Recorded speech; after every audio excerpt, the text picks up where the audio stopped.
Hello everyone, good morning students. So today we are going to start a new chapter. So chapter's name is real number. So ಇವತ್ತು ನಾವು ಹೊಸ chapter ಅನ್ನು ಆರಂಭಿಸುತ್ತೇವೆ. ವಾಸ್ತವ ಸಂಖ್ಯೆಗಳು, real numbers. So ಈ ಕೋರ್ಸಲ್ಲಿ ಏನೆಲ್ಲ ಕಲಿಯುತ್ತೇವೆ ಅಂತ ಈ ಚಾಪ್ಟರಲ್ಲಿ. So first one will learn something about fundamental primes. Okay, then we'll study something about metrics such as HCF and LCM. ಮಾಸಾಅ ಮತ್ತು ಲಸಾಅ ಬಗ್ಗೆ ಕಲಿಯುತ್ತೇವೆ. Then we'll study something about irrational number and their proofs. Okay, so what you have studied in class 9th? So till class 9th we had explored about rational numbers, real numbers, right? And we had seen how we represent on a number line, correct?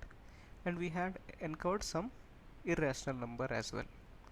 Okay, in class 10th we'll study more about it. So now class 9ನಲ್ಲಿ 9th ಕ್ಲಾಸಲ್ಲಿ ನಾವು ಏನು ಕಲಿತ್ವಿ ಅಂದರೆ ವಾಸ್ತವ ಸಂಖ್ಯೆಗಳ ಬಗ್ಗೆ ಕಲಿತ್ವಿ. ಅದನ್ನು ಹೇಗೆ ನಾವು ಗುರುತಿಸುತ್ತೇವೆ ಅದರ ಬಗ್ಗೆ ನಾವು ಕಲಿತಿದ್ದೆ, ಕರೆಕ್ಟ್? ಸೊ ಇದರಲ್ಲಿ ನಾವು ಏನೆಲ್ಲ ಕಲಿಯುತ್ತೇವೆ ಮುಂದೆ ನೋಡೋಣ. ಸೊ ಫಸ್ಟಿಗೆ what you have to know is you have to know something about prime numbers. Prime ನಂಬರ್ಸ್ಗಳು ಎಂದರೇನು, ಅವಿಭಾಜ್ಯ ಸಂಖ್ಯೆಗಳು ಅಂದರೇನು, ಇದರ ಬಗ್ಗೆ ನಿಮಗೆ ಗೊತ್ತಿರಬೇಕು. So integers greater then 1 with exactly 2 distinct divisor 1 and themself are called fundamental units of maths. So these are called prime numbers. Basically ಒಂದಕ್ಕಿಂತ ದೊಡ್ಡದಾಗಿದ್ದು ಕೇವಲ ಎರಡೇ ಅಪವರ್ತನಗಳನ್ನು ಹೊಂದುವ ಸಂಖ್ಯೆ ಒಂದು ಮತ್ತು ಅದೇ ಸಂಖ್ಯೆ ಆಗಿರಬೇಕು. ಸೊ ಅಂಥ ಸಂಖ್ಯೆಗಳನ್ನು ನಾವು ಪ್ರೈಮ್ ನಂಬರ್ ಅಂತ ಹೇಳುತ್ತೇವೆ. ಉದಾಹರಣೆಗಾಗಿ 2, 3, 5, 7 ಸೊ ಆನ್. ಸೊ ಈಗ 3 ತಗೊಂಡರೆ, ಸೊ 3ಗೆ what is it having a divisor? It is not having any divisor, right?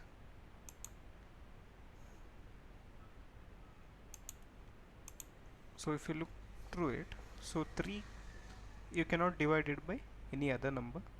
So 3 can be divided by 1 to get again 3, and 3 can be divided by that number itself, correct? So 3 can only be divided by 1 and that number itself. So such a number is called a prime number. Okay, so 3ಅನ್ನು ನಾವು ಒಂದು ಮತ್ತು ಅದೇ ಸಂಖ್ಯೆಯಿಂದ ನಾವು ಭಾಗಾಕಾರ ಮಾಡಬಹುದು. ಅದು ಬಿಟ್ಟರೆ ಬೇರೆ ಯಾವುದೇ ಸಂಖ್ಯೆಯಿಂದ ಮಾಡಲಾಗುವುದಿಲ್ಲ. ಅದೇ ರೀತಿ we have to know something known as composite number. ಒಂದು ಕಾಂಪೋಸಿಟ್ ನಂಬರನ್ನು ನಾವು ಮಲ್ಟಿಪಲ್ ಆಗಿ ಬರೆಯಬಹುದು. So integer that having more than 2 distinct divisor they can always built as a product of prime numbers. ಎರಡಕ್ಕಿಂತ ಹೆಚ್ಚು ಅಪವರ್ಧನಗಳನ್ನು ಹೊಂದಿರುವ ಸಂಖ್ಯೆಗಳು, ಇವು ಅವಿಭಾಜ್ಯ ಸಂಖ್ಯೆಗಳು, ಗುಣಲಬ್ಧವಾಗಿ ಬರೆಯಬಹುದು. ಉದಾಹರಣೆಗಾಗಿ 4ಅನ್ನು ತಗೊಂಡರೆ 4ಅನ್ನು ನಾವು 2 ಇಂಟು 2 ಅಂತ ಬರೀಬೋದು, ಸರಿಯೇ? ಅದೇ ರೀತಿ ಬೇರೆ ಸಂಖ್ಯೆ 12 ಅಂತ ಇದ್ದರೆ, ಸೊ ನಾನು ಅದನ್ನು 4 ಇಂಟು 3 ಅಂತ ಬರಿಬೋದು, ಕರೆಕ್ಟಾ? 4 3 12. ಸೊ ಎರಡಕ್ಕಿಂತ ಜಾಸ್ತಿ ಫ್ಯಾಕ್ಟರ್ಸ್ಗಳು ಅದಕ್ಕೆ ಇರಬೇಕು, ಕರೆಕ್ಟಾ? ಸೊ ಎರಡಕ್ಕಿಂತ ಜಾಸ್ತಿ ಅಪವರ್ಧನಗಳು ಅದಕ್ಕೆ ಇರಬೇಕು. ಬರೀ ಎರಡೇ ಅಪವರ್ಧನಗಳು ಇದ್ದರೆ ಅದು ಪ್ರೈಮ್ ನಂಬರ್, ಎರಡಕ್ಕಿಂತ ಜಾಸ್ತಿ ಇದ್ದರೆ ಅದು ಕಾಂಪೋಸಿಟ್ ನಂಬರ್ ಇಲ್ಲ ಭಾಜ್ಯ ಸಂಖ್ಯೆಗಳು. So you can divide it by 1 that number and other number as well. Okay, so ಈಗ ಈ ಚಾಪ್ಟರಿನ ಮೊದಲನೇ ಟಾಪಿಕ್ಕಿಗೆ ನಾವು ನೋಡೋಣ. So the fundamental theorem of arithmetic, ಅಂಕಗಣಿತದ ಮೂಲಭೂತ ಪ್ರಮೇಯ. So what does the statement say?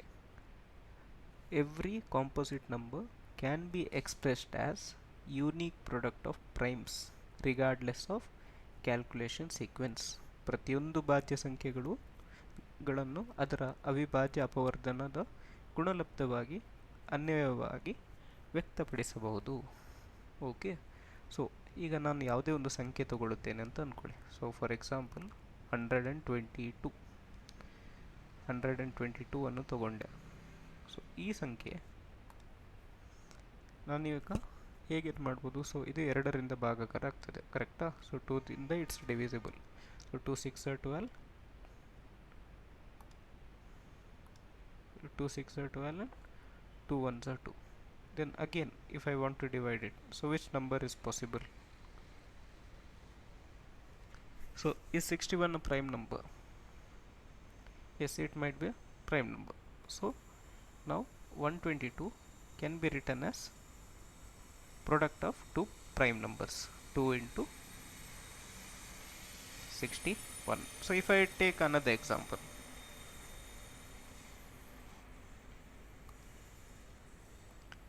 so imagine if I take another example,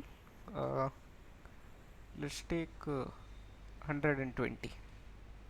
So now this I can write as, so it is divisible by 2, 2 6 are 12, then 0, then again this is divisible by 2, 2 3 are 6, 0, then again it is divisible, so 2 15s are 30,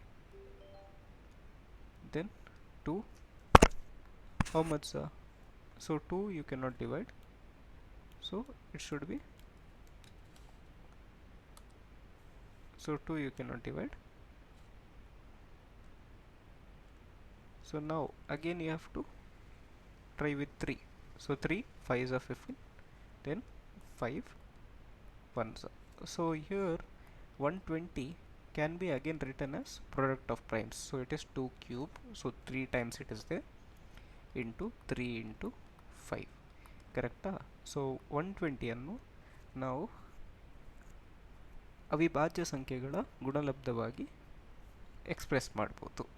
so ಇದು fundamental theorem of arithmetic. So ಯಾವುದೇ ಸಂಖ್ಯೆಯನ್ನು ತಗೊಳ್ಳಿ, ಅದನ್ನು ಅವಿಭಾಜ್ಯ ಅಪವರ್ಧನಗಳ ಗುಣಲಬ್ಧವಾಗಿ ವ್ಯಕ್ತಪಡಿಸಬಹುದು. So this is about fundamental theorem of arithmetic. Okay, so let's take a moment on knowing about this person, Carl Friedrich Gauss. So ಅವ್ರು ಹೇಳಿದ ಒಂದು ವಾಕ್ಯವಿದೆ, mathematics is the queen of sciences and number theory is a queen of mathematics. So ನಾವು ಈಗ ಕಲಿತಿರೋ ಒಂದು concept real numbers.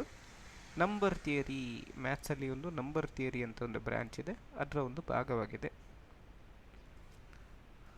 Okay, so now let's take a chance to learn something about factor trees. So ಅಪವರ್ತನ ವೃಕ್ಷಗಳು, ವೃಕ್ಷ ಅಂತ tree, so ಅದರ ಬಗ್ಗೆ ನಾವು ಕಲೀಲಿಕ್ಕೆ ಟ್ರೈ ಮಾಡುವ. So first what you can see is a tree always branches out, correct? So ಒಂದು ಟ್ರೀಯನ್ನು ನೀವು ನೋಡಿರ್ಬೋದು, ಕರೆಕ್ಟಾ? ಸೊ ಒಂದು ಟ್ರೀ, ಸೊ ನೀವು ನೋಡ್ಲಿಕ್ಕೆ ಹೋದರೆ it might look, it has many branches, correct? So if you look at this, so this will resemble something like a tree, ಕರೆಕ್ಟಾ? ಸೊ ನಾವು any number can be expressed as a tree. So for example, so if I take tree like having 120, so 120, if you write the factors, so 2 is a factor, then what is the other factor? 260 is a 120, correct? So again I can branch out this, so again 2 is another factor, 230, 30 is a, correct? Then again you can factor it out. So ಇಲ್ಲಿ ಎಷ್ಟು ಬರ್ಬೋದು? 2 15s are, so 2 will be another factor, then 15 ಗೆ ನಾವು 5 ಇಂದ ಬರಿಬೋದು, ಕರೆಕ್ಟಾ? So 5 3s are, then 5 is another this. So like this you can write the prime factors. So this is something called as factor 3. So you can see here, so arrange prime divisor systematically from smallest to largest to preserve its uniqueness. So you can okay, so let's whatever procedure I have shown, it is kind of a factor tree. So how to construct a factor tree? So here you can look here, they have taken one example, the used number 32760. So now if you want to factorize it, so look at this, 2 is one of the factor. When you divide by 2 you will get 16380, correct? So again this is divisible by 2. When you divide it, again you will get this number. So again if you divide, so you will get this number. Then you have to check whether it is divisible by 3, so on. So next, if it is not divisible by 3, you try with 5. Then again you'll get some number. If it is not again divisible by 5, then try 7. So you have to try with the prime number. So on, if you follow this procedure, so here you can see there is a ascending order. So after 2 you have tried 3, after 3 you have tried 5, correct? So ಈ ಥರ ನಾವು factor ಟ್ರೀಯನ್ನು construct ಮಾಡಬಹುದು. Okay, so next there is a concept called concept of uniqueness. So here no alternate permutation. So apart from the order of the prime occurs, the prime factors of a natural number is entirely unique. So ಈಗ ನಾನು ಹೇಳಿದೆ 120, ಇದನ್ನು ನಾವು 2 to the power 3 into 3 into 5 ಅಂತ ಬರಿಬೋದು, ಸರಿಯಾ? So ಈ 2, 3 and 5 ನಂಬರನ್ನು ಬಿಟ್ಟು ಬೇರೆ ಯಾವುದೇ ಪ್ರೈಮ್ ನಂಬರಿಂದ ನಾವು ಇದನ್ನು ಎಕ್ಸ್ಪ್ರೆಸ್ ಮಾಡಲಿಕ್ಕೆ ಆಗೋದಿಲ್ಲ, ಕರೆಕ್ಟಾ? ಈ 3 ಅವಿಭಾಜ್ಯ ಸಂಖ್ಯೆಗಳನ್ನು ಮಾತ್ರ ಉಪಯೋಗಿಸಬೇಕಾಗುತ್ತದೆ, ಕರೆಕ್ಟಾ? ಆದ್ದರಿಂದ ಈ ನಂಬರ್ಸ್ಗಳು ಉಂಟಲ್ಲ, so prime that makes up this number, composite number, are always unique. So apart from the order which the prime factor occurs, the prime factorization of a natural number is entirely unique. ಅವಿಭಾಜ್ಯ ಅಪವರ್ತನಗಳ ಕ್ರಮಗಳನ್ನು ಹೊರತುಪಡಿಸಿ ಪ್ರತಿ ನೈಸರ್ಗಿಕ ಸಂಖ್ಯೆ ಅಪವರ್ತನೀಕರಣವನ್ನು ಅನ್ಯೋನ್ಯವಾಗಿರುತ್ತದೆ. It means it is unique. Next, it is like a algebraic DNA. Like a human DNA, each composite number has exactly one combination of prime powers that defines it. So ಮಾನವನ DNA ಥರ ಪ್ರತಿಯೊಂದು ಭಾಜ್ಯ ಸಂಖ್ಯೆಗಳು ತನ್ನದೇ ಆದ ಒಂದು ವಿಶಿಷ್ಟ ಅವಿಭಾಜ್ಯ ಘಾತಗಳನ್ನು ಹೊಂದಿರುತ್ತದೆ.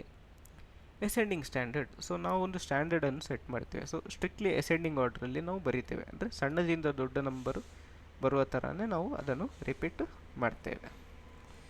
ಓಕೆ, ಸೊ ನಾವು there are some tricks what you have to know. So the first one is 0 digit test, ಶೂನ್ಯ ಅಂಕದ ಪರೀಕ್ಷೆ. So the problem is like this. So the problem is 4 to the power n. Okay, so you have a number 4 to the power n.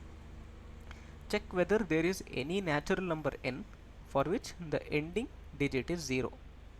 Okay, so ಇವಾಗ for what value of n, n ಯಾವ ವ್ಯಾಲ್ಯೂಗೆ ಇದರ ಬರೋ ಒಂದು ಆನ್ಸರಿನ ಕೊನೆಯ ಅಂಕ 0 ಆಗಿರುತ್ತದೆ ಅಂತ ನಾವು ಫೈಂಡ್ ಔಟ್ ಮಾಡಬೇಕು. ಸೊ ಈಗ ನೋಡಿ, 4 ಟು ದ ಪವರ್ 1 ಅಂದರೆ 4 ಬರ್ತದೆ. 4 ಟು ದ ಪವರ್ 2 ಅಂದರೆ ಎಷ್ಟು? 4 2s are 4 4s are 16, ಕರೆಕ್ಟಾ? 4 ಟು ದ ಪವರ್ 3 ಅಂದರೆ ಎಷ್ಟು? ಅಗೇನ್ 4 ಸ್ಕ್ವೇರ್ ಇಂಟು 4, ಕರೆಕ್ಟಾ? 16 ಇಂಟು 4 ಅಂತ ಮಾಡಿದರೆ, ಸೊ 6 4 ಎಷ್ಟು? 24. ಸೊ ಲಾಸ್ಟ್ ಡಿಜಿಟ್ 4 ಆಗಿರ್ತದೆ. ನೆಕ್ಸ್ಟ್ ನಾನು 4 ಟು ದ ಪವರ್ 4 ತೊಗೊಂಡ್ರೆ, ಸೊ ಈಗ ನೋಡಿ, ಸೊ ಏನೇ ಆಗಲಿ ನಂಬರ್, ಸೊ ಲಾಸ್ಟ್ ಡಿಜಿಟ್ 4 ಇದೆ, ಮತ್ತು ಅಗೇನ್ ನೀವು 4ಇಂದ ಮಲ್ಟಿಪ್ಲೈ ಮಾಡ್ತೀರಾ, ಸೊ ನಿಮಗೆ ಅಗೇನ್ 6 ಬರ್ತದೆ. ಸೊ ಯಾವುದೇ ಸಂಖ್ಯೆ ತೊಗೊಳ್ಳಿ, ನಿಮಗೆ ಲಾಸ್ಟ್ ಡಿಜಿಟ್ 4 6 4 6 ಇದೇ ರೀತಿ ಬರ್ತಾ ಹೋಗ್ತದೆ, ಸರಿಯಾ? ಸೊ ಒಂದು ರೀತಿಯಲ್ಲಿ ನೋಡಲಿಕ್ಕೆ ಹೋದರೆ, ಯಾವುದೇ ನೈಸರ್ಗಿಕ ಸಂಖ್ಯೆ ಎನ್ನಿನ ವ್ಯಾಲ್ಯೂ ಬಂದರೆ 0 ಇಲ್ಲಿ ಬರಲು ಸಾಧ್ಯವಿಲ್ಲ, ಕರೆಕ್ಟಾ? ಸೊ ಇದನ್ನು ನಾವು ಹೇಗೆ ಪ್ರೂವ್ ಮಾಡ್ಬೋದು ಅಂತ ನೋಡುವ. ಸೊ ನಾವು for any number two end in 0, it's prime factor must include 2 and 5, ಕರೆಕ್ಟಾ? ಸೊ ಒಂದು ಸಂಖ್ಯೆಯ ಕೊನೆಯ ಡಿಜಿಟ್ 0 ಬರಬೇಕಾದ್ರೆ, ಸೊ ಹೇಗೆ ಸಾಧ್ಯ? 2 ಇಂಟು 5 ಮಾಡಿದರೆ ಆರ್ 5 ಇಂಟು 2 ಮಾಡಿದರೆ ಮಾತ್ರ ನಮಗೆ ಕೊನೆಯ ಸಂಖ್ಯೆ 0 ಬರ್ತದೆ, ಕರೆಕ್ಟಾ? ಸೊ ಅದು ಬಿಟ್ಟರೆ ಬೇರೆ ಯಾವುದೇ ರೀತಿಯಲ್ಲಿ ಆಗೋದಿಲ್ಲ. ಸೊ 2 ಮತ್ತು 5 ಅದರ ಪ್ರೈಮ್ ಫ್ಯಾಕ್ಟರ್ ಇರಲೇಬೇಕಾಗ್ತದೆ, ಸರಿಯಾ? ಸೊ ಈಗ ನೋಡಿ, ಈ 4 ಟು ದ ಪವರ್ n ಅನ್ನು ನಾನು ಈ ಥರ ಬರಿಬೋದು. 2 to the power 2 into n. So it should be 2 to the power 2n. So ಇದರ ಫ್ಯಾಕ್ಟರ್ಸ್ ನೋಡಿದರೆ only 2 is a factor. So ಬರೀ 2 ಮಾತ್ರ ಇರ್ತದೆ. ಸೊ 5 ಅದರ ಅಪವರ್ತನವಾಗಿ ಇರುವುದಿಲ್ಲ, ಕರೆಕ್ಟಾ? ಸೊ ಕೊನೆಯ ಡಿಜಿಟ್ 10 ಬರಬೇಕಾದ್ರೆ, 0 ಬರಬೇಕಾದ್ರೆ ಅದಕ್ಕೆ 5 ಸಹ ಒಂದು ಫ್ಯಾಕ್ಟರ್ ಆಗಿರಲೇಬೇಕು, ಇಲ್ಲದಿದ್ದರೆ ನಿಮಗೆ ಕೊನೆಯ ಡಿಜಿಟ್ 0 ಬರಲು ಸಾಧ್ಯವಿಲ್ಲ. ಸೊ ಈ ಕಾರಣದಿಂದಾಗಿ ಕೊನೆಯ ಸಂಖ್ಯೆ 0 ಇರಲು ಸಾಧ್ಯವಿಲ್ಲ. ಸೊ ನೆಕ್ಸ್ಟ್ ನಿಮಗೆ ಒಂದು ಚಟುವಟಿಕೆ 6 to the power n. Okay, so 6 to the power n ಎಂಬ ಸಂಖ್ಯೆಗೆ ಕೊನೆಯ ಡಿಜಿಟ್ 0 ಆಗಲು ಸಾಧ್ಯವಿದೆಯೇ ಚೆಕ್ ಮಾಡಿ. ಸೊ ಇದಕ್ಕೆ ಉತ್ತರ ಸಿಂಪಲ್. ಸೊ ನೀವು 6ಅನ್ನು ಹೇಗೆ ಬರೀಬೋದು? 2 into 3 ಅಂತ ಬರೆಯಬಹುದು, ಸರಿಯಾ? ಸೊ ಇದರಲ್ಲಿ 5 ಒಂದು ಅಪವರ್ಧನವಾಗಿದೆಯಾ? ಇಲ್ಲ. ಸೊ ಹಾಗಾಗಿ ಕೊನೆಯ ಸಂಖ್ಯೆ 0 ಬರಲು ಸಾಧ್ಯವಿಲ್ಲ. ಸೊ ಇದು ಇದರ ಪ್ರೂಫ್. ಸೊ ಇದು ನೀವು ಸುಲಭವಾಗಿ ಹೇಳಬಹುದು. ಸೊ ನೆಕ್ಸ್ಟ್ ಕಾನ್ಸೆಪ್ಟ್ ನಾವು ಅಧ್ಯಯನ ಮಾಡುವ. ಸೊ ಅದರ ಹೆಸರು HCF ಆ್ಯಂಡ್ LCM, ಮಾಸಾ ಮತ್ತು Lassa. Okay, so what is HCF? So HCF is highest common factor. So the product of smallest power of each common prime involved in the numbers. ಸಂಖ್ಯೆಯಲ್ಲಿ ಇರುವ ಸಾಮಾನ್ಯ ಅವಿಭಾಜ್ಯ ಅಪವರ್ಧನಗಳ ಅತಿ ಚಿಕ್ಕ ಘಾತದ ಗುಣಲಬ್ಧ. ಸೊ ಇಲ್ಲಿ ಒಂದು ಎಕ್ಸಾಂಪಲು, HCF ಆಫ್ 6 ಆ್ಯಂಡ್ 20 ನಮಗೀಗ ಲೆಕ್ಕ ಹಾಕಲಿಕ್ಕೆ ಬೇಕು. ಸೊ ನಾವು ಹೇಗೆ ಮಾಡ್ಬೋದು? ಸೊ 6ಅನ್ನು ನಾವು ಹೇಗೆ ಬರೆಯಬಹುದು? 2 into 3 ಅಂತ ಬರೆಯಬಹುದು, ಕರೆಕ್ಟಾ? So 2 to the power n into 3. So next 20ಅನ್ನು ನಾವು ಹೇಗೆ ಬರಿಬೋದು? 2 10s ಮತ್ತು 2 5s ಮತ್ತು 5 1s, ಕರೆಕ್ಟಾ? ಸೊ 20ಅನ್ನು ನಾವು ಈ ಥರನೂ ಬರೀಬೋದು, 2 to the power 2 into 5, ಸರಿಯಾ? ಸೊ ಈಗ ನನಗೆ HCF ಅನ್ನು ಬರಿಬೇಕಾದ್ರೆ ನಾನು ಏನು ಬರಿಬೇಕು? ಸೊ ಫಸ್ಟ್ HCF ಬರಿಬೇಕಾದ್ರೆ, ಮಾಸಾ ಬರಿಬೇಕಾದ್ರೆ, ಸೊ ಇದರಲ್ಲಿರುವ ಕಾಮನನ್ನು ನೋಡಬೇಕು. So common ಯಾವುದಾಗಿದೆ? 2 ಕಾಮನ್ ಆಗಿದೆ. ಅದರ ಸ್ಮಾಲೆಸ್ಟ್ ಪವರ್ ಎಷ್ಟಾಗಿದೆ? ಅದರ ಸ್ಮಾಲೆಸ್ಟ್ ಪವರ್ 1 ಆಗಿದೆ. So HCF is 2. ಅದೇ ರೀತಿ ನನಗೆ ಇದೇ ಸಂಖ್ಯೆಯ LCM ತೆಗಿಲಿಕ್ಕೆ ಬೇಕು, ಲಾಸಾ ತೆಗಿಲಿಕ್ಕೆ ಬೇಕು. So what is the rule what you have to follow? The product of greatest power of each prime factor involved in a number. So ಸಂಖ್ಯೆಯಲ್ಲಿರುವ ಪ್ರತಿ ಅವಿಭಾಜ್ಯ ಅಪವರ್ಧನಗಳ ಅತಿ ದೊಡ್ಡ ಘಾತದ ಗುಣಲಬ್ಧವನ್ನು ನಾವು ಹುಡುಕಬೇಕು. So LCM of 6 and 20, so ಹೇಗೆ ಫೈಂಡ್ ಔಟ್ ಮಾಡ್ಬೋದು? ಸೊ ಅಗೇನ್ ನೋಡಿ, 6ಅನ್ನು ನಾವು ಹೇಗೆ ಬರಿಬೋದು? 6ಅನ್ನು ನಾವು LCM of 6 and 20. So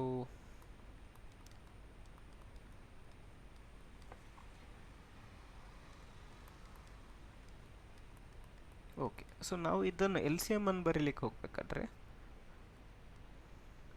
first ಏನು ಮಾಡಬೇಕಂದ್ರೆ, ಫಸ್ಟ್ ಯಾವುದೆಲ್ಲ ಸಂಖ್ಯೆಗಳಿದೆ ಅವೆಲ್ಲವನ್ನು ಬರೀಬೇಕು. ಸೊ 2 ಅಂತ ಇದೆ, 3 ಅಂತ ಇದೆ, ಮತ್ತು 5 ಅಂತ ಇದೆ, ಸರಿಯಾ? ಸೊ ನಾವು ಮತ್ತೆ ನೆಕ್ಸ್ಟ್ ಏನು ಮಾಡಬೇಕಾದ್ರೆ ಹೈಯೆಸ್ಟ್ ಘಾತ ಎಷ್ಟಿದೆ ಅಂತ ಚೆಕ್ ಮಾಡಬೇಕು, ಹೈಯೆಸ್ಟ್ ಪವರ್ ಎಷ್ಟಿದೆ ಅಂತ. ಸೊ ಹೈಯೆಸ್ಟ್ ಪವರ್ ಎಷ್ಟು? 2ಗೆ 2, 3ಗೆ ಹೈಯೆಸ್ಟ್ ಪವರ್ ಎಷ್ಟು? 1, ನೆಕ್ಸ್ಟ್ 5ಗೆ ಹೈಯೆಸ್ಟ್ ಪವರ್ ಎಷ್ಟು? 1. So 4 into 3 is 12, 12 5 is 60. So 60 is the LCM. So LCM ಮಾಡಲು ಇನ್ನೊಂದು ಸುಲಭವಾದ ರೀತಿ ಹೇಗೆಂದರೆ, ಸೊ 6 ಮತ್ತು 20 ಇದೆ ಅಂತ ಅಂದ್ಕೊಳ್ಳಿ. ಸೊ ಎರಡನ್ನು ಒಟ್ಟಿಗೆ ಡಿವೈಡ್ ಮಾಡಿ. So 2 3s 2 10s, again you can divide by 2. So ಇದು ಆಗೋದಿಲ್ಲ, ಇದ್ದಾಗೆ ಬರೀರಿ, ಇದು ಆಗ್ತದೆ 5s, ಸರಿಯಾ? ಸೊ ನೆಕ್ಸ್ಟ್ 3ಇಂದ ಇಲ್ಲಿ 5 ಡಿವೈಡ್ ಆಗೋದಿಲ್ಲ, ಅದೇ ರೀತಿ ಬರೀರಿ. ನೆಕ್ಸ್ಟ್ 5ರಿಂದ ಡಿವೈಡ್ ಆಗ್ತದೆ. ಸೊ 1 1. ಸೊ 1 1 ಬರೋ ತನಕ ಇದು ಮಾಡಿ. ಸೊ LCM ಅಂದರೆ ಎಷ್ಟು? ಸೊ ಈ ಸಂಖ್ಯೆಗಳನ್ನು ನೀವು ಗುಣಾಕಾರ ಮಾಡಿದರೆ ಆಯಿತು. ಸೊ 2 ಸ್ಕ್ವೇರ್ ಇಂಟು 3 ಇಂಟು 5 ಮಾಡಿ 60 ಆನ್ಸರ್ ಬರ್ತದೆ. ಸೊ ಇದು ನಿಮ್ಮದು easy method. So next we'll study something about two number product identity. So ಪ್ರತಿಮೆಯ ಸಮೀಕರಣ. ಸೊ ಇಮ್ಯಾಜಿನ್ ಮಾಡಿ, you have two numbers, A ಮತ್ತು ಬಿ ಎರಡು ನಂಬರ್ಸ್ ಇದೆ. ಸೊ ಈಗ ನಾನು ಒಂದು ವೇಳೆ H C F of A and B into L C M of A and B ಮಾಡಿದರೆ ನನಗೆ ಉತ್ತರ always I will get A into B. ಅದೇ ರೀತಿ ನನಗೆ ಇವಾಗ ಎಲ್ ಸಿ ಎಮ್ ಬೇಕು, ನನಗೆ ಎಚ್ ಸಿ ಎಫ್ ಗೊತ್ತಿದೆ ಅಂದರೆ, ಸೊ ನಾನು L C M A comma B ಅನ್ನು ಈ ರೀತಿಯೂ ಫೈಂಡ್ ಔಟ್ ಮಾಡೋದು. So A into B divided by H C ಎಫನ್ನು ಆಚೆ ತಗೊಂಡು ಹೋದರೆ H C F of A comma B. So ಈ ರೀತಿ ನಾವು ಮಾಡ್ಬೋದು. ಸೊ ಇದೊಂದು ಫಾರ್ಮುಲಾ ನಮಗೆ ಗೊತ್ತಿರಬೇಕು. ಸೊ ಎಚ್ ಸಿ ಎಫ್ ಅಂದರೆ ಮಾಸ, ಎಲ್ ಸಿ ಎಮ್ ಅಂದರೆ ಲಾಸ. ಸೊ ಈಗ let's do one activity. Let's find out the HCF of 96 and 404. Okay, so HCF of 96 and 404. So ಈಗ 96 ಇದರ ಫ್ಯಾಕ್ಟರ್ಸನ್ನು ನನಗೆ ಬರೀಲಿಕ್ಕೆ ಬೇಕಾದರೆ, so 2 4s are 8, 2 8s are 16, 2 2s are 2 4s are 2 12s are 2 6 2 3s then 3 1s. So 96 ಅನ್ನು ನಾನು ಹೇಗೆ ಬರಿಬೋದು? 2 to the power 5 into 3. ಅದೇ ರೀತಿ ನನಗೆ 404 ಬರೀಲಿಕ್ಕೆ ಬೇಕಾದರೆ, ಸೊ 101. ಸೊ 101 ಅನ್ನು ಯಾವುದರಿಂದಾದ್ರೂ ನಾವು ಡಿವೈಡ್ ಮಾಡ್ಬೋದಾ? ಇಲ್ಲ. ಸೊ 404 ಅನ್ನು ನಾನು ಹೇಗೆ ಬರಿಬೋದು? 404 ಅನ್ನು 2 to the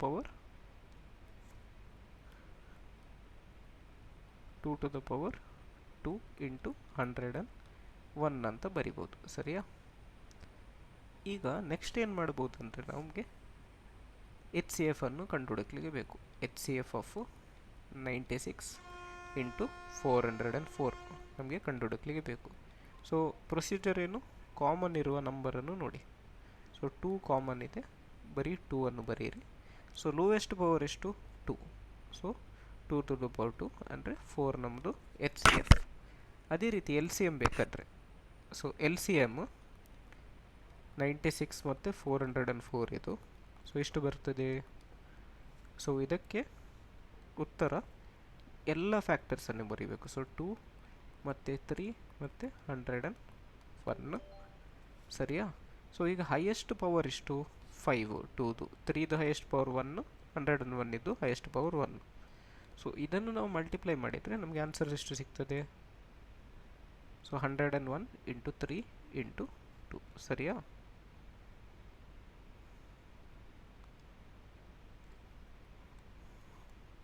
ಓಕೆ, ಸೊ ಅದರ ಉತ್ತರ ಎಷ್ಟು ಅಂತ ಹೇಳಿ.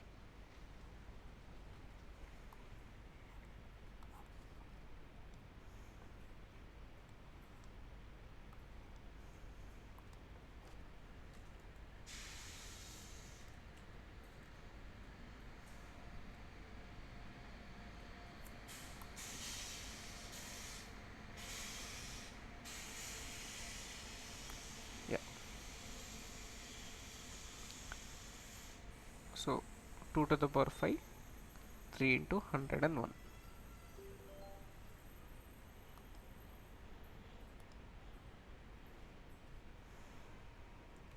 101 into 5 into 2 into 2 into 2 into 2 into 2.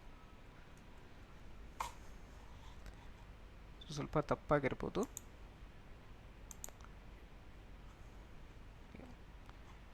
So 2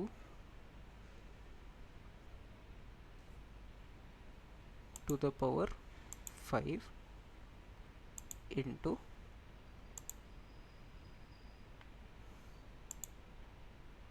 3 into 101.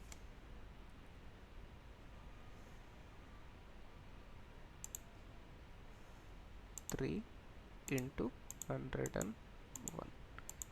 So 9696. So ಇದ್ರ ಉತ್ತರ 9696. ಸೊ ಇದು ನಮ್ಮ ಉತ್ತರ ಸಿಗ್ತದೆ. ಸೊ ಹಾಗಾಗಿ ನಮಗೆ ಎಚ್ ಸಿ ಎಫ್ ಎಷ್ಟು ಸಿಕ್ಕಿತು? H C F of 96 into 404 is how much? 4 LCM lasa into 404 ಇದಕ್ಕೆ 9696 ಉತ್ತರ ಸಿಗ್ತದೆ. ಸೊ ಅದೇ ನಾವು 96 ಇಂಟು 404 ಮಾಡಿದರೆ, ಸೊ ಎ ಮತ್ತು ಬಿ, ಸೊ ಇದಕ್ಕೆ ನಮಗೆ ಸಿಗೋ ಉತ್ತರ 4 ಇಂಟು 9696. ಇದಕ್ಕೆ ಬರೋ ಉತ್ತರ ಸಮಾನವಾಗಿರಬೇಕು.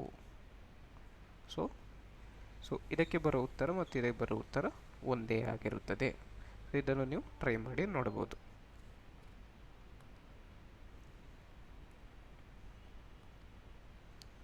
ಓಕೆ, ಸೊ ನೆಕ್ಸ್ಟ್ ನಾವು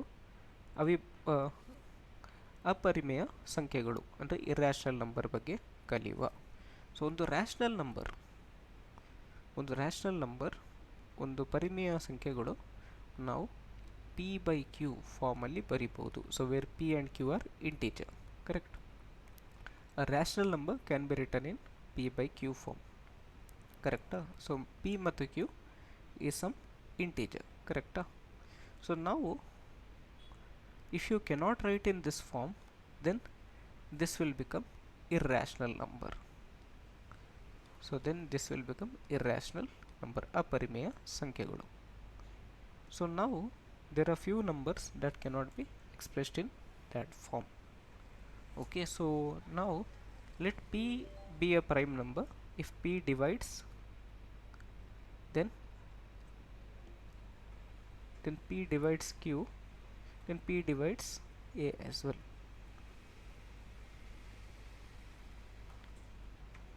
Okay, so here the concept is like this. If p divides a square, then p divides a as well.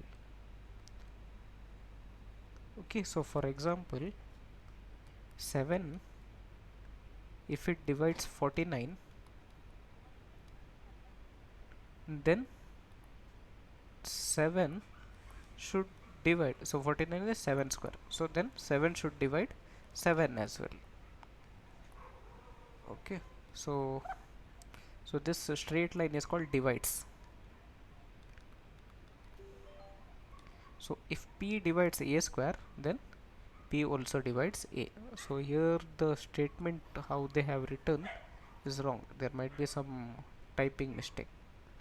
So it's about this. So this is one of the important proof what you have to know. So if a prime p divides a square, then p divides a.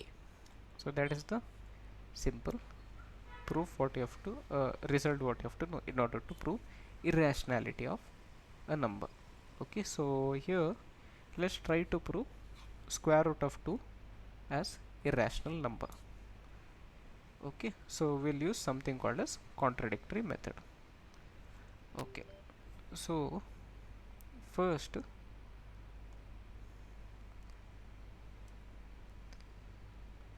so we'll take a blank page. Okay, so let's prove it here.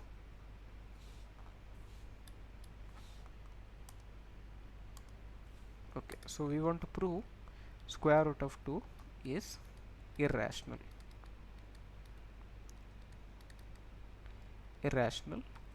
number. So how can I prove this? So I have to prove square root of 2 is irrational number. So in order to prove this, so what I will do is, so let's assume let root 2 be a rational number. Okay, so what I'll do is I'll consider this to be a rational number. Okay, even though it is not a rational number, I'll consider root 2 be a rational number. So if root 2 is a rational number, then I can express in terms of p by q. Correct. So next what I can do is, so taking square on both sides. So if I take square on both sides, so what happens? So I'll get p square by q square, or I can write as p square is equal to 2q square. Correct. So this is the thing what we'll get. So now if you look at this statement, so here what you can say is, so if you look at this, so imagine I have a number 4. Okay, let's take number 6. So now what you can say is 2 divides 6. Correct. Why? Because 6 can be written as 2 into 3. Correct. So in the same way, so here what you can say, 2 divides 2 divides p square. Correct. So here if you look at this, p square can be expressed as 2 into q. So it means, so here if I took an example 6, 2 divides 6, because 6 can be expressed as 2 into 3. So 2 divides 6. So here also 2 divides p square. If 2 divides p square, then 2 should, then 2 divides p as well. Correct. So if 2 divides p square, then 2 should divide p as well. Correct. So therefore what we can write is, so p can be expressed as 2 into some other number, which is k. Right. So yeah, so this is one of the thing. So next to continue this,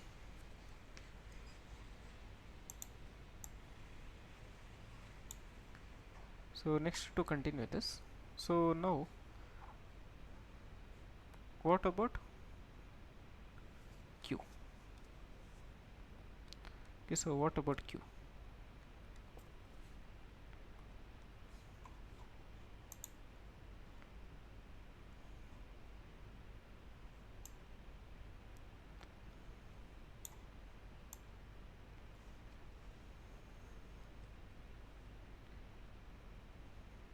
Okay, so now what I can do is, so you look at this, so we have said p is equal to 2 into 2k. So now what I'll do is I'll substitute here. So let's take it as equation 1. Let's take this as equation 2. So I'll substitute here. So what I'm going to get is 2k whole square should be equal to 2q square. Correct. So now if I open the bracket, so 4k square is equal to 2q square. So now 2 ones are 2, 2s are. So therefore what we can write is, q square is equal to, so we can write q square is equal to 2k square. Correct. So now what we can say, 2 divides q square and 2, and hence 2 divides q. Correct. So we got this as our second this. So now if you look at the p and q, okay, so if you look at p and q, so what we had said, so root 2 is equal to p by q. So where p and q are, what are p and q? P and q are integer. So those are integers, and other thing what we have to mention here is P and Q are co-prime, correct? So those are co-prime number. So what do I mean by co-prime number? Their LCM, so ಅದರ L C M ಇಲ್ಲ ಲಸ ಅದು ಒಂದಾಗಿರುತ್ತದೆ. So ಅದರ ಲಸ ಒಂದಾಗಿರುತ್ತದೆ. So ಅಂಥ number, so L C M of P and Q should be equal to 1. So it means it should not have any other factor, common factor other than 1. But what we can see, 2 divides P and 2 also divides, so Q ಅನ್ನು ಸಹ divide ಮಾಡ್ತದೆ. So there is a common factor 2. So this should not be possible, ಕರೆಕ್ಟಾ? So therefore root 2 cannot be rational number,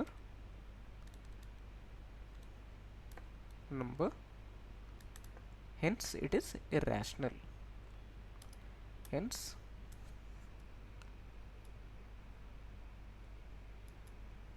it is irrational.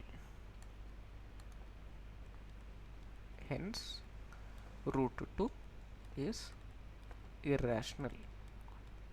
So ಇಲ್ಲಿ ನಾವು ಏನು ಮಾಡಿದ್ದೇವೆ ಅಂದರೆ, starting ನಾವು ಇದನ್ನು ರ್ಯಾಷನಲ್ ಅಂತ ಎಸ್ಯೂಮ್ ಮಾಡಿದ್ವಿ, ಸರಿಯಾ? ಮತ್ತೆ ನಾವೇನು ಮಾಡಿದ್ವಿ, ನಾವು ಪ್ರೂವ್ ಮಾಡಲಿಕ್ಕೆ ಟ್ರೈ ಮಾಡಿದಾಗ ನಮಗೆ ಸಿಗಲಿಲ್ಲ, ಕರೆಕ್ಟಾ?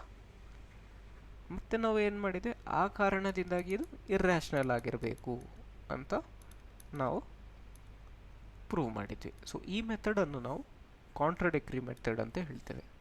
So this method is known as contradictory method, ಇಲ್ಲ ವಿರೋಧಾಭಾಸ ಹಂತ. So ವಿರೋಧಾಭಾಸ technique. ಸೊ ಇಲ್ಲಿ ನಾವು ವಿರೋಧ ಮಾಡ್ತೇವೆ. ಸೊ ಒಂದು ಸ್ಟೇಟ್ಮೆಂಟ್ ಇದೆ, ಸೊ ಅದನ್ನು ಉಲ್ಟವಾಗಿ ತಗೊಂಡು, ಸೊ ಅದರ ತೀವ್ರ ಒಪೋಸಿಟನ್ನು ತಗೊಂಡು ನಾವು ಒಂದು ಸ್ಟೇಟ್ಮೆಂಟನ್ನು ಪ್ರೂವ್ ಮಾಡ್ತೇವೆ. So this is called contradictory method.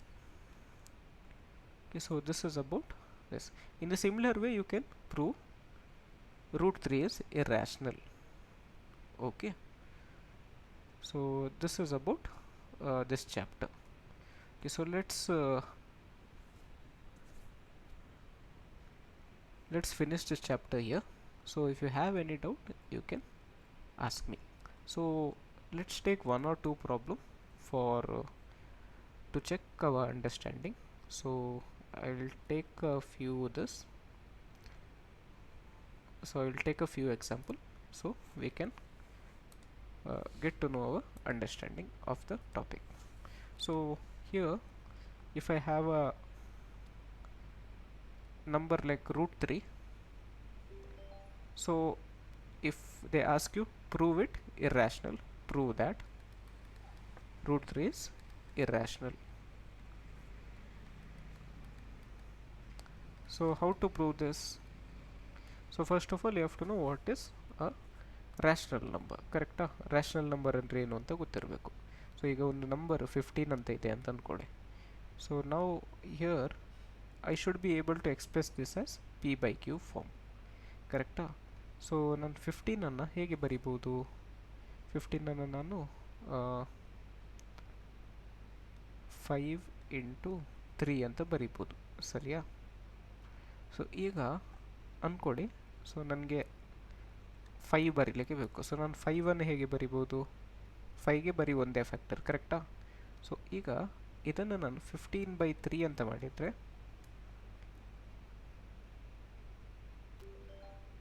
So 3 1s 3 5s, so ನನಗೇನು ಬಂತು 5/1 ಅಂತ ಬಂತು, ಸರಿಯಾ?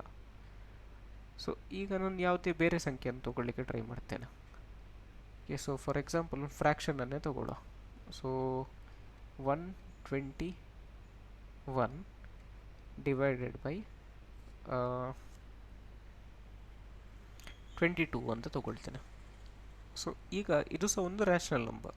ಸೊ ನಾನೀಗ ಇದನ್ನು ಸಿಂಪ್ಲಿಫೈ ಮಾಡಲಿಕ್ಕೆ ಹೋದರೆ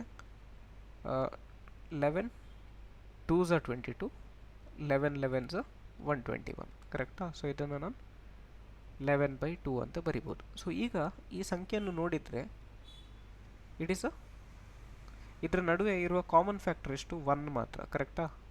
ಸೊ ಇದ್ರದ್ದು ನಾನು ಎಲ್ ಸಿ ಎಮ್ ಅನ್ನು ತೊಗೊಂಡ್ರೆ 11 ಮತ್ತು 2ದು, ಸೊ ಇದರದ್ದು ಎಲ್ ಸಿ ಎಮ್ ಇದರ ಎಚ್ ಸಿ ಎಫ್ ನಾನು ತೊಗೊಂಡ್ರೆ ಎಚ್ ಸಿ ಎಫ್, ಸೊ ಇದರಲ್ಲಿ ಬರೋ ಕಾಮನ್ ಫ್ಯಾಕ್ಟರ್ ಯಾವುದು? ಸೊ ಇದರಲ್ಲಿರುವ ಕಾಮನ್ ಫ್ಯಾಕ್ಟರ್ ಬರೀ 1 ಮಾತ್ರ. ಸೊ ಇಂಥ ನಂಬರನ್ನು ನಾವು, so H C F of 11 and 2 ನನಗೆ 1 ಅಂತ ಬಂದರೆ, ಸೊ ಅದಕ್ಕೆ ನಾವು ಕೋಪ್ರೈಮ್ ಅಂತ ಹೇಳ್ತೇವೆ. ಸೊ ಈ ಎರಡು ಸಂಖ್ಯೆ ಕೋಪ್ರೈಮ್ ನಂಬರ್, ಕರೆಕ್ಟಾ? ಸೊ ಈ ಥರ ನಿಮಗೆ ಎಕ್ಸ್ಪ್ರೆಸ್ ಮಾಡಲಿಕ್ಕೆ ಬಂದರೆ ಯಾವುದೇ ಸಂಖ್ಯೆನ, ಅದಕ್ಕೆ ನಾವು ಏನು ಹೇಳ್ತೇವೆ?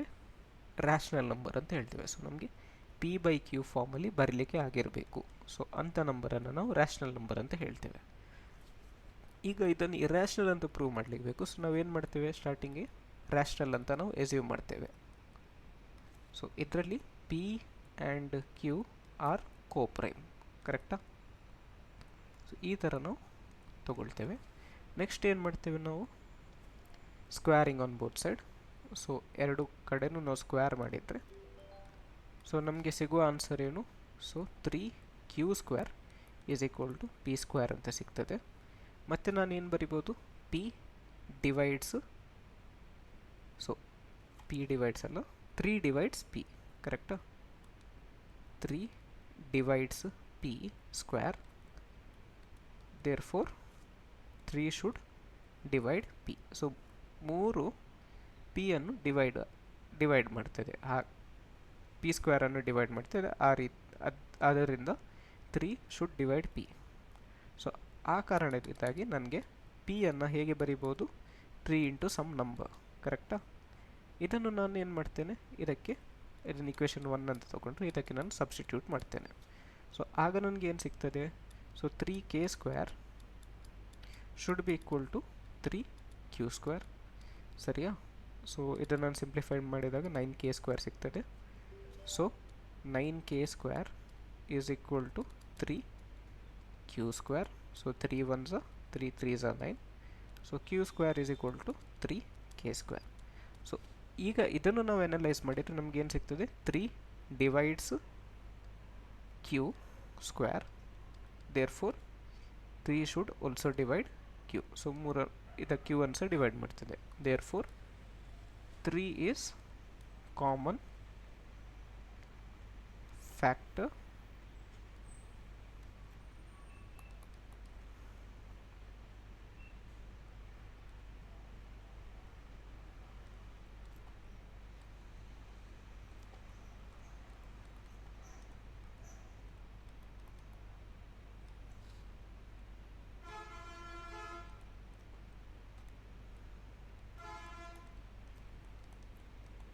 ಸೊ ಈಗ ನಮಗೇನು ಸಿಕ್ಕಿತ್ತು ಅಂದರೆ 3 ಈಸ್ ಅ ಕಾಮನ್ ಫ್ಯಾಕ್ಟರ್, ಕರೆಕ್ಟಾ? ಸೊ 3 ಕಾಮನ್ ಫ್ಯಾಕ್ಟರ್ ಆಗಿರೋದರಿಂದ ಪಿ ಮತ್ತು ಕ್ಯೂ ಕೋಪ್ರೈಮ್ ಆಗಿರೋದಿಲ್ಲ. ಸೊ ನಮ್ಮ ಇನಿಷಿಯಲ್ ಎಸಂಪ್ಷನ್ ತಪ್ಪಾಗಿರ್ತದೆ. ಸೊ ಹಾಗಾಗಿ √3 ಈಸ್ ಇರ್ಯಾಷನಲ್. ಸೊ ಈ ರೀತಿ ನಾವು ಪ್ರೂವ್ ಮಾಡ್ಬೋದು. ಸೊ ಇನ್ನೊಂದು ಏನು ಗೊತ್ತಿರಬೇಕಂದ್ರೆ, ಸೊ ಲಾಸಾ ಮತ್ತು ಮಾಸಾ ಅನ್ನು ಹೇಗೆ ಫೈಂಡ್ ಔಟ್ ಮಾಡೋದು? L C M and H C F ಅನ್ನು ಹೇಗೆ ಫೈಂಡ್ ಔಟ್ ಮಾಡೋದು ಗೊತ್ತಿರಬೇಕು. ಸೊ ಇದರಲ್ಲಿ ಬಂದಾಗ, so L C M or H C F ಏನೇ ಬರಲಿ, ಸೊ ಫಸ್ಟ್ ನಾವು ಪ್ರೈಮ್ ಫ್ಯಾಕ್ಟರೈಸೇಷನನ್ನು ಮಾಡಬೇಕಾಗ್ತದೆ, ಕರೆಕ್ಟಾ? ಸೊ ನಂಬರ್ ನಮಗೆ ಸಿಕ್ಕಿದರೆ ಒಂದು ನಂಬರ್ 30 ಅಂತ ಇದೆ ಮತ್ತು ಇನ್ನೊಂದು ನಂಬರ್ 20 ಅಂತ ಇದೆ ಅಂತ ಅಂದ್ಕೊಳ್ಳಿ. So first step is do prime factorisation.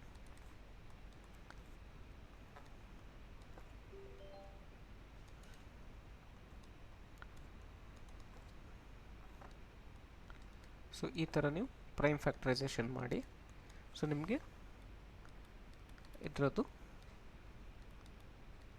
Prime factor ಸಿಗ್ತದೆ, ಸರಿಯಾ? ಸೊ ನೆಕ್ಸ್ಟ್ ನಿಮಗೆ L C M find out ಮಾಡಲೇಬೇಕು. ಲಾಸಾ ಫೈಂಡ್ ಔಟ್ ಮಾಡಲಿಕ್ಕೆ ಬೇಕಾದರೆ 30 ಮತ್ತು 20ದು. ಸೊ ನೀವೇನು ಮಾಡಬೇಕು? ಪ್ರತಿಯೊಂದು ಸಂಖ್ಯೆಗಳನ್ನು ನೀವು ಬರಿಬೇಕು. ಸೊ ಇಲ್ಲಿ 2 ಬರ್ತದೆ, 3 ಬರ್ತದೆ, 5 ಬರ್ತದೆ, ಮತ್ತು ಹೈಯೆಸ್ಟ್ ಪವರ್ ಎಷ್ಟು ನೋಡಬೇಕು. ಸೊ ಅದನ್ನು ನೀವು ಬರಿಬೇಕು. ಅದೇ ನಿಮಗೆ ಎಚ್ ಸಿ ಎಫ್ ಅನ್ನು ಫೈಂಡ್ ಔಟ್ ಮಾಡಲಿಕ್ಕೆ ಬೇಕಾ? ಸೊ ಎಚ್ ಸಿ ಎಫ್ ಅನ್ನು ಫೈಂಡ್ ಔಟ್ ಮಾಡಲಿಕ್ಕೆ ಬೇಕಾದರೆ 30 ಮತ್ತು 20 ಇದೆ ಎಚ್ ಸಿ ಎಫ್ ಅನ್ನು ಫೈಂಡ್ ಔಟ್ ಮಾಡಬೇಕಾದ್ರೆ ಯಾವುದು ಕಾಮನ್ ಆಗಿ ಬಂದಿದೆ ಅದನ್ನು ಮಾತ್ರ ಬರೀಬೇಕು. ಸೊ 2 ಮತ್ತು 5 ಕಾಮನ್ ಆಗಿದೆ, ಮತ್ತು ಲೋಯೆಸ್ಟ್ ಪವರ್ ಬರೀಬೇಕು. ಸೊ ಎರಡರಲ್ಲೂ lowest power 1. So 10 is the H C F. ಇದರಲ್ಲಿ ನೋಡಿ 5 4s are 20, 23s are 60. So 60 is the L C M. ಕರೆಕ್ಟಾ? ಸೊ ಎಲ್ ಸಿ ಎಮ್ ಎಷ್ಟು ಬರ್ತದೆ? 5 3s are 15, 15 4s are 60. So ಈಗ ನೋಡಿ ನಾನು 20 ಇಂಟು 30 ಮಾಡಿದರೆ ನನಗೆ ಉತ್ತರ ಎಷ್ಟು ಸಿಗ್ತದೆ? So A into B. So ಇದು ಎ ಅಂತ ಅಂದ್ಕೊಳ್ಳಿ, ಇಂಟು ಬಿ. ಸೊ ನನಗೆ ಉತ್ತರ ಎಷ್ಟು ಸಿಗ್ತದೆ? 2 3s are 6 ಮತ್ತು 2 ಸೊನ್ನೆಗಳು, 600 ಸಿಕ್ಕಿತು.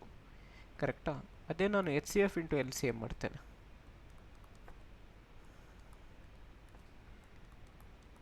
So H C F into L C M ಮಾಡಿದಾಗ ನನಗೆ 60 ಇಂಟು 10. ಕರೆಕ್ಟಾ?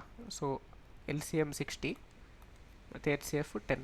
ಸೊ ನನಗೆ ಅದಕ್ಕೆ ಸಹ ಉತ್ತರ ಎಷ್ಟು ಸಿಕ್ಕಿತು? 600 ಸಿಕ್ಕಿತು. ಆದ್ದರಿಂದ L C M into H C F is equal to A into B. So ಇವೆರಡು